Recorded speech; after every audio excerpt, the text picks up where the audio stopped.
girl. That's hot. Hey, it's Emoji Nightmare, and this is episode 13 of RuPaul's Drag Race US season 14. We start the episode with Bosco apologizing to Camden. They both kind of admit to some iffy behavior last episode, but here we are in the workroom, and there's 7 queens still.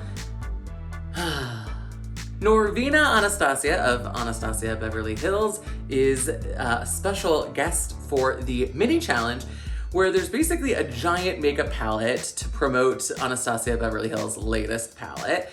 And each pan is full of paint, and we were given a wall of the iconic Dolly and RuPaul mural in Asheville, North Carolina. And the queens are divvied up into 2 teams, Team Dolly and Team Ru. All the white girls happen to be on Team Dolly, while the others are Team Ru. The 2 of them face off and start painting this mural. In the end, Team Dolly wins. However, can we just talk about how creepy that unpainted mural is? Look at these eyes, or lack thereof. So Team Dolly wins, and they get to decide the order of the Roast of Ross Matthews, which is the Maxi Challenge. So no one really wants to go first, no one really wants to go last, and finally Bosco says, you know what? I had my way last week, I'll go first. And Camden does not want to go last, but feels that potentially she could push herself to go there. And so ultimately she says, yeah, I'll go last. Each of the queens gets time to rehearse their jokes. They're set with Michelle Visage and special guest Dulce Sloan. Dulce Sloan. From this initial assessment, I'm thinking, Camden does really well. I think Daya is kind of doing well too. Georges and Deja seem to struggle a bit. And it's Judgment Day. Out comes RuPaul looking so good. I think this is the best she's looked all season. I asked you all what you thought as well. The queens do their roast. I think Bosco ends up doing pretty well. I think Willow does well. Camden does well.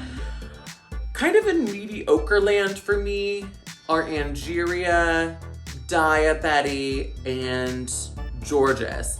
I think the only real bomb we get is Deja Skye. On the runway, the category is tutu too much, and I do love a tutu. However, with my body size and shape, I usually just wear tutus around my neck.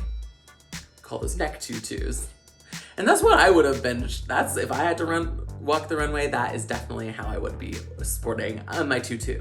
The final decision's made, and Camden is safe and Willow is safe, meaning Bosco is the winner of this week's challenge.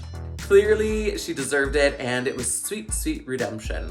Angeria is told that she is safe, and we are left with Daya, Betty, Georges, and Deja Skye in the bottom. Ru reveals that all 3 of them will be lip syncing, and there will be only one winner. So finally, 2 queens go home. We've had how many episodes where no one went home, and finally, we're getting rid of 2. So 7 will be reduced to 5. They lip sync to Olivia Rodrigo's Good For You, perhaps the worst lip sync song I could think of. And yeah, the energy was kind of, okay. It's a song, at least, that Georges couldn't just do her regular song and dance to. Deja struggles, I think, a little bit with the lyrics. Daya is certainly doing the best. And she is the winner of the lip sync. And Deja and Georges are finally sent home. My bottom 2 on my ranking. Yay. So we have a top 5, and I asked you all who you thought will be the queen to go next, and here's what you thought, no surprises. That is also who I believe will be the next queen to go, Daya. I'm guessing we have 3 more episodes of this season, and so Amber and I have done some planning. You can check out Amber on April 15th at 3 Needs for RuPaul's Drag Race viewing party, and then I'm hoping the finale is April 22nd, and if so, I will be there at 3 Needs for the viewing party of the finale. Who knows? The finale might be in May at this rate, but let's just call it what it is and assume we're getting towards the end here, finally. Back to you, Amber.